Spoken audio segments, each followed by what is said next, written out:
It's another Friday, which means there is more Star Wars news to unpack. This week, the two big stories are the Rey movie getting bumped back, and Star Wars has officially released a galaxy map with a lot of information on it. So we're going to check both of those out today. So here is our first story, which is a rumor, but it does make a lot of sense. We have the Daisy Ridley Rey movie on hold again. A lot of clickbaity titles will be coming up for this. A lot of them kind of seem negative. I'm going to keep this pretty positive because I think it's actually a positive thing. So, summary here, this is on Game Rant's website, but Daniel Richtman is the scooper. He's pretty reputable when it comes to this type of thing, I guess, as reputable as anyone can be on movie scoops and reports. But the movie is put on hold. Not canceled, but put on hold. And I like how this article really highlights that here. The Sean Levy project, which is the Jedi Starfighter, I believe, and then the James Mangold Star Wars film, which is the Jedi Origins, I believe. Those are just going to be moving forward first. So really the Rey movie is just going from the top of the line, I guess, down a couple rungs on the release date, which honestly, I don't see that as a bad thing. So all it says, although Daisy Ridley's return will be delayed, her comeback is inevitable, and that she's going to be significant in the franchise going forward. I mean, as far as trilogies go, she's like this generation of kids Anakin Skywalker, right? Like, she is the main hero for Star Wars, so it makes a lot of sense. Look at the reception Hayden Christensen is getting. Now, who knows if hers will be to that level, but still, I think her reputation with Star Wars, at least, it is only going to get better and better and better. If you're a sequels fan, you for sure like Rey. You for sure like Daisy Ridley. If you're not a sequels fan, I don't think you can actually find your fault with her. I don't think her character was very well written, if that makes sense. I don't think there was a lot of planning there, which really is unfortunate for the actress.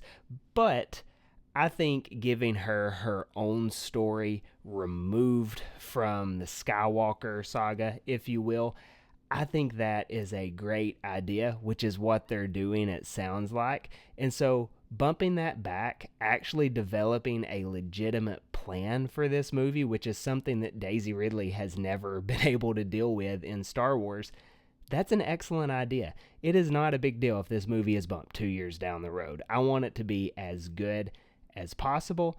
So delaying it, if that means it's going to turn out in higher quality, maybe these other movies are just huge hits, and so the Star Wars fever gets going and people want to go see it, I think it's a great idea. So Daisy Ridley movie potentially move back a little bit, but again, I don't think that's a terrible thing. Now, our next piece here, and this is so much fun. So StarWars.com has released a Star Wars galaxy map.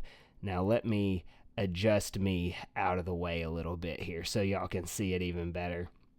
This is on Star Wars' website. I highly recommend taking an hour or so of your day and going around and playing with this thing. So this is the official map of the galaxy, okay? So it was originally created as a companion back in 2009 in some kind of Star Wars reference book. Star Wars is a lot bigger than it was then, though. So, I mean, this thing is gigantic. Check it out. And, I mean, it's got all the different quadrants. You can kind of change how you click through it. There's an arrow button at the bottom. You can zoom in and out, which I will do in a second. But then there's also a little, there's like I think it's a 56 page or something like that, reference book where you can look up the planet alphabetically and then see where it's at on the map. So check this out here, this map. You can zoom in and out on it, go all the way into the deep core here. So there's Coruscant.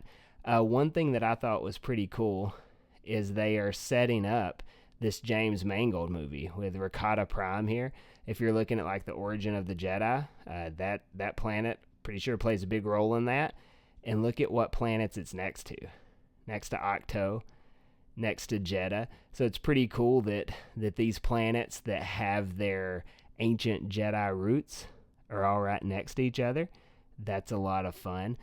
You go looking further out here. I thought this was interesting. If I can ever figure this scrolling out, apologies for that. We've got Exegol, so we officially have it out here. We have Sunrise, which I believe all of these, maybe even this Rapak here, if I'm saying that correct. I want to say, though, these two have a role in one of the Thrawn books. So interesting that that is next to Exegol. You have Ilum right over here, Ilum, however you pronounce that. That's where you go get your Kyber crystals at. I'm pretty sure that is what Starkiller Base ended up being in canon. So you got that kind of nearby Exegol as well. And then, of course, you've got hundreds and hundreds and hundreds of other planets that you can just go through and figure out the next door neighbors. So over here, if I can find it again, this one is pretty cool too. It's in Quadrant N. Let's see. Yep. So there is At-Aten right here. And there's Dathomir right next door. Now, if you remember in the Ahsoka series where Thrawn shows up at the end of the first season, he's going to Dathomir. Happens to be right next door to At-Aten, where they have unlimited supplies of money. So will be interesting to see if that becomes anything. I did not think At-Aten and Dathomir would essentially be next door galaxy neighbors, but here we are. They are. So this is just a lot of fun. I mean, take some time, play around on this. This is just good, fun Star Wars news here, and definitely you can click on the Explore More option here, and that's going to give you that big reference page where you can look at that. Crazy how much they've added to this. So that's it for the Star Wars news this week. There's some clickbait type stuff you could go find every week.